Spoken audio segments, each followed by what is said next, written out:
नमस्कार, आप सभी का स्वागत है एक नई क्लास में, जहां पे हम बात करने वाले हैं ओजोन क्षरण की। तो ओजोन क्षरण क्या है, क्यों है, कैसे होता है ओजोन क्षरण, और ओजोन क्षरण से संबंधित हमारे पीटी में पूछे जाने वाले प्रश्नों, खास करके यूपीएससी और स्टेट पीसीएस में पूछे जाने वाले प्रश्नों पर हम विशेष तौर पर यहाँ पे चर्चा करेंगे।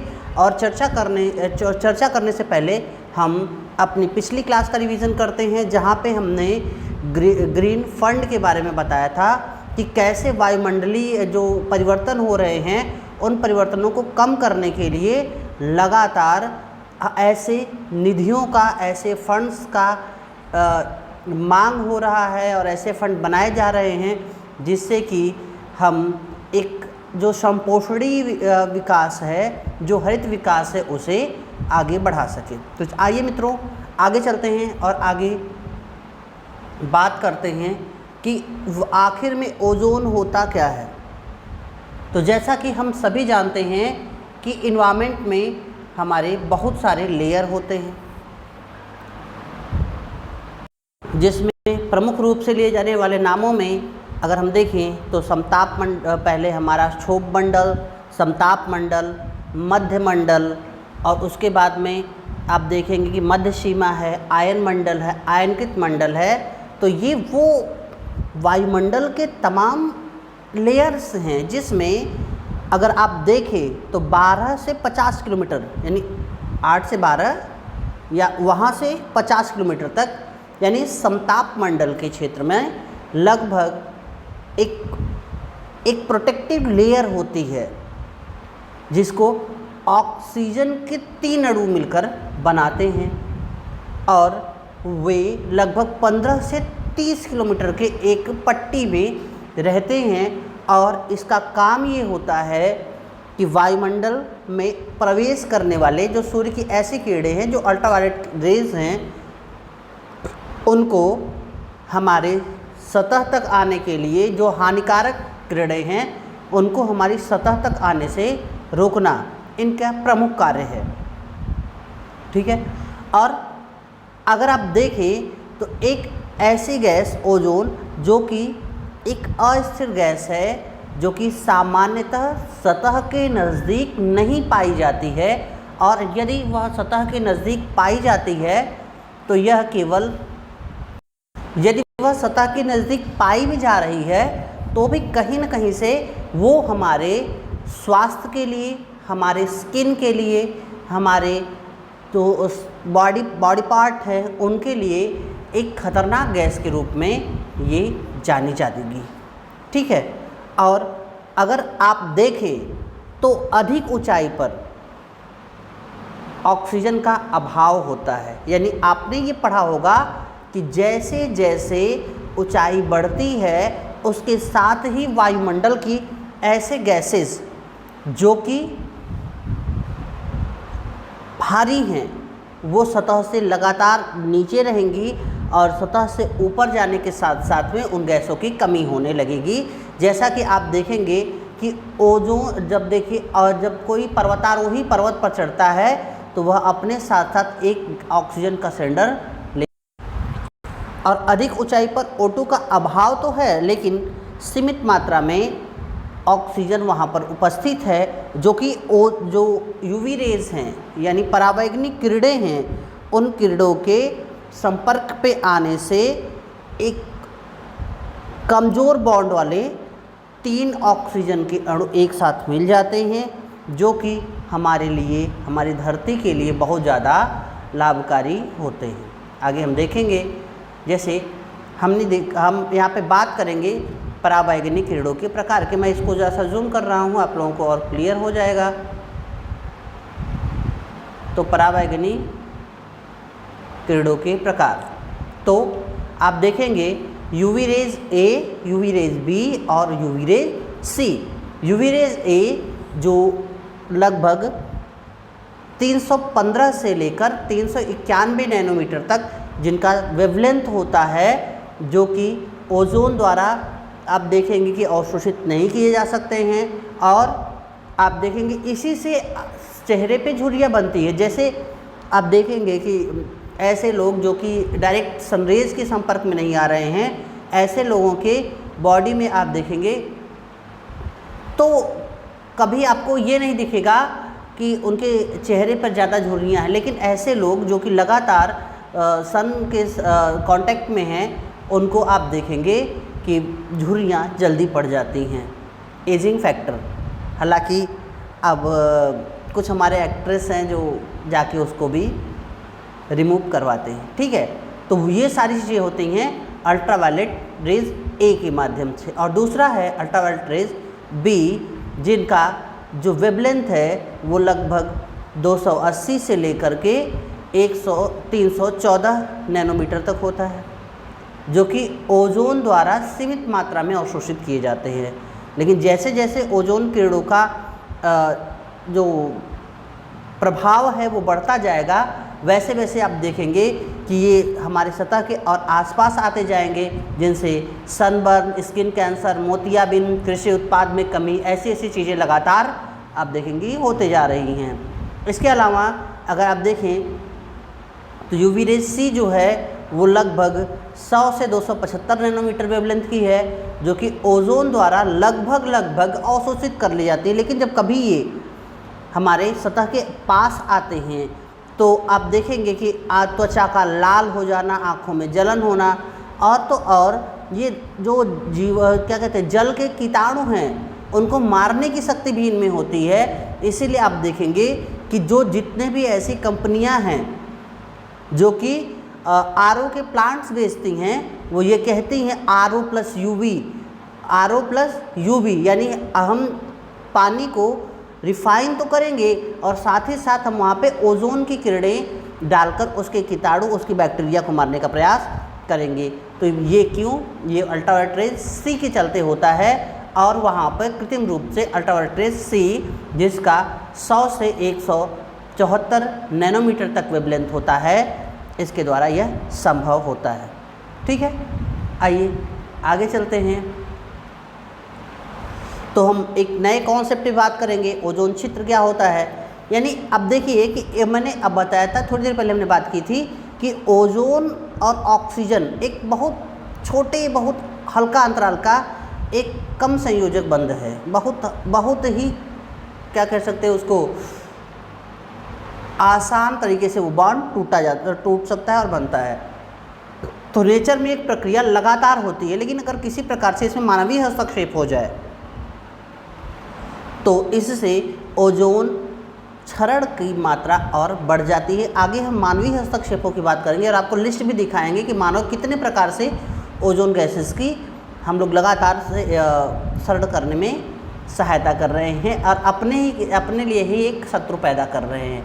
ठीक है, और जब इसमें लगातार छिद्र होता, जब लगातार इसके विनाश होता जाता है, इनकी पट्टी लगातार क्षरण होती जाती है, तो एक स्तर के बाद हम इसे ओजोन छिद्र कहते हैं। जो आगे आप देखेंगे कि जहाँ पे लगभग और शायद मिसप्रिंट हुआ है, ये 3000 नहीं, ये 300 डाप्टन यूनिट, यानी किसी स्थान पे ओजोन परत की मोटाई 3000 नहीं 300, this is not 3000, this is 300 Dobson unit से कम हो जाए तो ये ओजोन छिद्र कहलाता है। यानी अगर ये परत लगातार जो है क्षण होते और इसके जो मोटाई बची वो 300 डाप्टन यूनिट से कम हो गई। और आप पूछेंगे कि डाप्टन यूनिट क्या होता है, तो एक डाप्टन यूनिट का मान होता है 0.01 mm मोटी ओजोन लेयर के परत के समतुल्य। यानी ओजोन का 0.01 mm की जो परत है वो एक डाप्टन यूनिट होती है। और ये कब होती है, आपको पता ही है कि गैस हमेशा तापमान और दाब के आधार पर हम कहते थे, एक मानक ताप पर अगर इसको कहें पार्ट्स पर बिलियन ppb 1 ppb के बराबर, यानी 1 ppb कितना है कि 0.01 mm मोटी ओजोन की परत, तो 1 ppb, और ये एक डाप्सन यूनिट के बराबर है। और एक डाप्सन यूनिट अगर ऐसे ऐसे 300 डाप्टन यूनिट से और या फिर 300 डाप्टन यूनिट या 300 डाप्टन यूनिट से कम ओजोन परत की मोटाई हो जाए तो इसे कहते हैं ओजोन छिद्र। ठीक है, चलिए अगर हम लोग आगे बात करें तो आगे हम लोग एक चॉपमैन साइकिल की बारे में बात करेंगे। बेसिकली चॉपमैन साइकिल कोई बड़ी बात नहीं है, कोई बड़ा कॉन्सेप्ट नहीं है। मैं यहाँ पे चॉपमैन साइकिल क्या है कि एक बार ऑक्सीजन को 2 ऑक्सीजन के अणु O2 के अणु मिलते हैं यूवी रेज में, और एक जो है ऑक्सीजन टूटकर दूसरे ऑक्सीजन के साथ मिलता है, यानी O3 + O बनता है, और फिर बाद में O3 2 O2 में टूट जाता है। इसी साइकिल को, ये साइकिल लगातार चलती रहती है, और इसी साइकिल को आप देखेंगे कि कहा जाएगा, देखिए यूवी ऑक्सीजन 2 ऑक्सीजन के अणु मिले और वो बनाए एक ओजोन, और फिर उसके बाद में वो ओजोन फिर टूटा 2 ऑक्सीजन के अणु में। ठीक है, तो ये है चैपमैन साइकिल। एक्चुअली ये एक बार पूछा चुका है चैपमैन साइकिल किससे संबंधित है, तो ओजोन के ऑक्सीजन और ऑक्सीजन के ओजोन बनने की जो लगातार चलने वाला क्रम है, यानी O2 से O3 और O3 से O2 बनने का जो लगातार साइकिल है, इसी को हम चैपमैन साइकिल कहते हैं। ठीक है, चलिए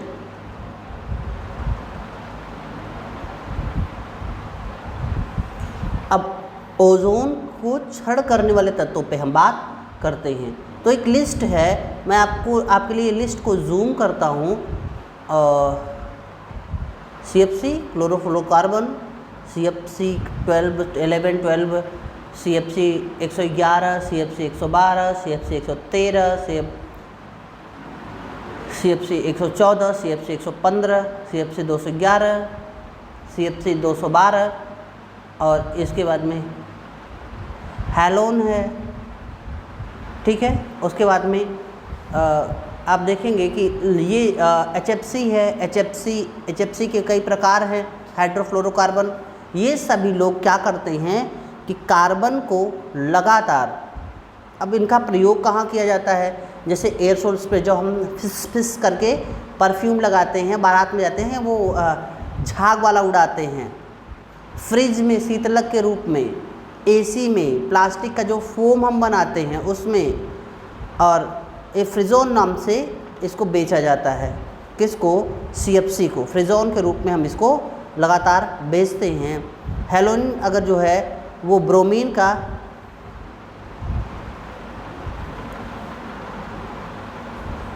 का कॉम्प्लेक्स है, जिसको हम अग्नि शीतलक के रूप में लगातार हेलोन का हम प्रयोग करते हैं, जो ब्रोमीन का एक कॉम्प्लेक्स है। इसके अलावा मिथाइल क्लोरोफॉर्म और मिथाइल ब्रोमाइड, ये बहुत सारी चीज़ें हैं जो आपके सामने लिस्ट है, और कुछ हमने बात की। ये क्या करते हैं, ओजोन परत को लगातार तोड़कर उन्हें, मतलब ऑक्सीजन और ओजोन में लगातार तोड़ते हुए ओजोन परत के क्षरण को लगातार बढ़ाते हैं, और इसके कारण आप देखेंगे कि जो दुष्प्रभाव हैं वो ज़्यादा तरीके से उभर कर सामने आते हैं। अगर हम प्रमुख कारण देखें तो इन कारणों को, जो ध्रुवीय सीमांध्र है और ध्रुवीय भंवर है और ध्रुवीय समताप मंडलीय मेघ है, वो और ज़्यादा ऊपर ले जाके वो लगभग ओजोन के लेयर में लेकर जाते हैं, और वहाँ पर लगातार ओजोन परत को विनाश करते हैं। इसीलिए आप देखेंगे कि जो ओजोन क्षेत्र होता है वो ध्रुवीय क्षेत्रों में ज़्यादा होता है, क्योंकि ध्रुवीय क्षेत्रों में ध्रुवीय सीमांत, ध्रुवीय भंवर, ध्रुवीय समताप मंडलीय मेघ, ये एक ऐसा स्थिति प्रदान करते हैं जिसमें लगातार ओजोन का क्षरण हो जाता है। और अगर हम देखें, एक छोटी सी हम बात कर लेते हैं आगे संधि और समझौते पे जाने से पहले कि इससे क्या होगा। तो ओजोन अगर हमारे जो है सतह के पास में बनेगा, तो ये सबसे बड़ी बात ये है कि ये हमारे लिए हमारे त्वचा के कैंसर के लिए बहुत बड़ा कारक होगा। हमारी आँखों के स्वास्थ्य के लिए बहुत बुरा असर पड़ेगा और त्वचा में जलन होगी। और उसके साथ साथ में अगर आप देखें तो ये फाइटोप्लैंक्टन्स को भी नुकसान पहुँचाएगा, क्योंकि ओजोन क्या है, पानी को क्या करता है, ओजोनाइज कर देता है, यानी पानी के बैक्टीरिया को मार देता है। तो फाइटोप्लैंक्टन्स को ये नुकसान पहुँचाएगा। और आपको पता ही है कि फाइटोप्लैंक्टन्स एक ऐसी प्रजाति हैं जो कि धरती पर आप देखेंगे कि जितने भी कार्बन का संचय है जो समुद्र में बड़ी मात्रा में होता है, इससे वो प्रभावित होगा और इससे पूरे वायुमंडल में कार्बन डाइऑक्साइड की मात्रा बढ़ जाएगी, यानी भूमंडलीय तापन बढ़ जाएगा, पादप प्लवकों का भी विनाश होगा और ग्लोबल वार्मिंग होगी। ठीक है। और उसके बाद में आप देखेंगे तो फोटोकेमिकल स्मॉग बनेंगे और समुद्री जीवों का लार्वा लगातार मर जाएगा, क्योंकि वही है कि वो जीवों को मार देगा। फसल के उत्पादन में कमी होगी, वनों का विनाश होगा, त्वचा का कैंसर होगा, मोतियाबिंद होगा और प्रतिरोधक क्षमता का लगातार ह्रास होगा। तो पहला वीना सम्मेलन हम करते हैं। तो वीना सम्मेलन के जो फ्रेमवर्क है, एक्चुअली दुनिया में जितनी भी इंटरनेशनल संधियाँ हुई हैं, सबसे ज़्यादा सफल ओजोन की संधियाँ रही हैं, क्योंकि ओजोन से अमेरिका जैसे देश ओजोन थर्ड से सबसे ज़्यादा प्रभावित हो रही। अमेरिका ने सब जो है देखिएगा कि वो ऐसा कहता है जैसे उसने आप देखेंगे आर्कटिक के क्षेत्र में वो लगातार लगा हुआ है। कैसे? अब अमेरिका तो इधर है, लेकिन हाँ उन्होंने एक पार्ट खरीदा है अलास्का, जो कि रशिया से खरीदा, और रशिया से खरीदा तो अलास्का से अगर बर्फ़ फैलेगी तो अमेरिका के लिए टेरिटरी और ज़्यादा बढ़ेगी।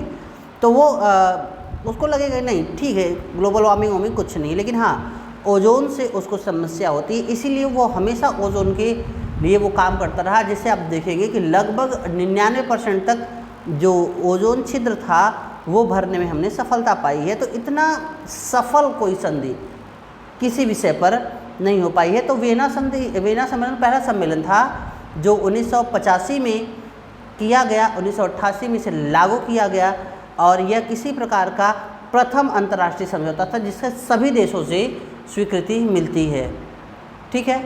आगे जो दूसरा मिला, इसी को आगे से पर चलकर हम मॉडिफाइड करके इसे वीना सम्मेलन एक ऐसा था कि जो मानो न मानो कोई बात नहीं है। ठीक है। लेकिन मॉन्ट्रियल प्रोटोकॉल कर दिया गया, यानी इसको मानना जरूरी है। और 16 सितंबर 1987 को इसे लाया गया, और इसीलिए देखेंगे 16 सितंबर को हम ओजोन दिवस के रूप में मनाते हैं। इसे 1989 में लागू किया गया, और इसके जितने भी यूनाइटेड नेशन के 197 सदस्य, वो सभी इसके भी सदस्य हैं। और इसका जो प्रमुख कार्य था वो CFC CTC हैलोजन को चरणबद्ध तरीके से वैश्विक चलन से 1 जनवरी 2020 तक समाप्त करने का जो लक्ष्य रखा गया 1989 में, वो समाप्त कर दिया गया। इसके साथ ही अगर देखें तो मिथाइल क्लोरोफार्म और मिथाइल ब्रोमाइड को भी हमने 2015 तक ख़त्म कर दिया गया।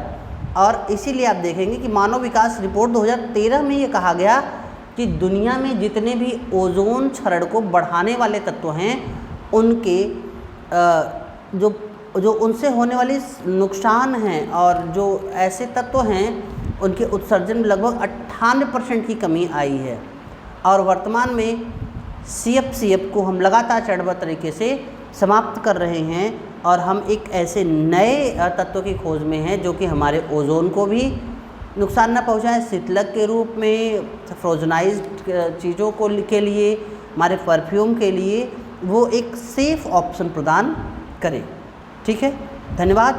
आपके प्रश्न इनवाइट हैं, आप मुझे किसी भी माध्यम से फ़ोन कर सकते हैं, आप मेल कर सकते हैं, या फिर आप कमेंट बॉक्स में अपने प्रश्नों को पिन कर सकते हैं। आपके प्रश्नों का उत्तर ज़रूर मिलेगा। चलिए मिलते हैं नेक्स्ट वीडियो में, तब तक के लिए नमस्कार, शुभ रात्रि।